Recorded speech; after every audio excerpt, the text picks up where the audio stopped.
Rape, ये word हम कहाँ सुनते हैं, कितनी बार सुनते हैं, ये हमने कभी सोचा ही नहीं ना। एक न्यूज़पेपर उठा ले, चाहे किसी भी डेट का हो, एक ना एक रेप केस मिल ही जाएगा। लेकिन किसको फ़र्क पड़ता है इन सब चीज़ों से? बस उसे ही ना जिसके साथ ये हैवानियत हुई। और यही तरीका हम अपनाते हैं कहने के लिए कि रेप उस लड़की के साथ हुआ। क्यों ये कहा जाता है कि उसके साथ ये वारदात हुई? क्यों हम अपना तरीका थोड़ा सा बदल कर ये नहीं कह सकते कि उस घटिया लड़के ने उस लड़की के साथ रेप किया? सबसे पहले हमें अपनी थिंकिंग चेंज करनी होगी, तभी दुनिया की थिंकिंग चेंज होगी। क्यों लड़की पर ही घर की इज्जत का बोझ बचपन से ही डाल दिया जाता है? क्यों लड़कों को बचपन से ये नहीं सिखाया जाता कि किसी भी लड़की को आंख उठाकर देखना गलत है? क्यों हर चौराहे पे लड़कों के झुंड जो आती जाती हर लड़कियों पर कमेंट करते हैं उन्हें नज़रअंदाज कर दिया जाता है, लेकिन वहीं अगर कुछ लड़कियां साथ में रहकर बातें कर रही होती हैं तो सारी दुनिया की आंखों में कुछ चुभने लगता है? क्यों कहा जाता है लड़कियों से कि अंधेरा होने से पहले वापस आ जाना? क्यों नहीं सिखाते अपने बेटों को कि काम ख़त्म होते ही वापस आ जाना, जिससे बाहर का माहौल लड़कियों के लिए भी सेफ रहे? छोटे कपड़े पहनने से रेप होता है तो क्या किया था उस 3 साल की मासूम बच्ची ने?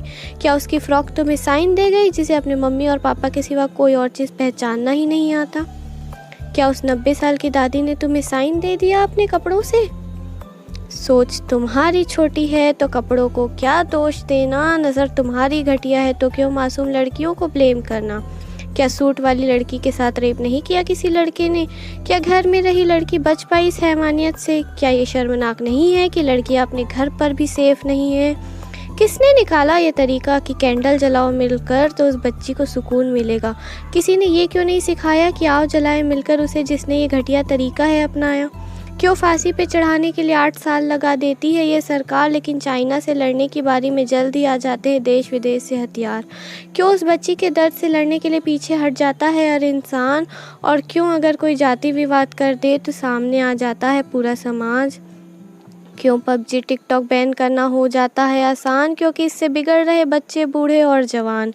क्यों लड़के को ये घटिया काम करने पर उसके घर वाले सपोर्ट करते हैं? क्यों अपने ही घर के चौराहे पर दफन नहीं कर दिया जाता उसे?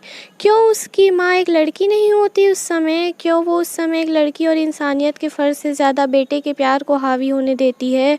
आवाज़ उठानी है तो मिलकर सही चीज़ों के लिए उठाए, नेपोटिज्म के लिए तो सरकार बैठी ही है। क्यों उस बच्ची को सब बुरा कहते हैं? क्यों कोई उसे सीने से लगाकर ये नहीं कहता कि जो हुआ उसमें तेरा कोई कसूर ना था?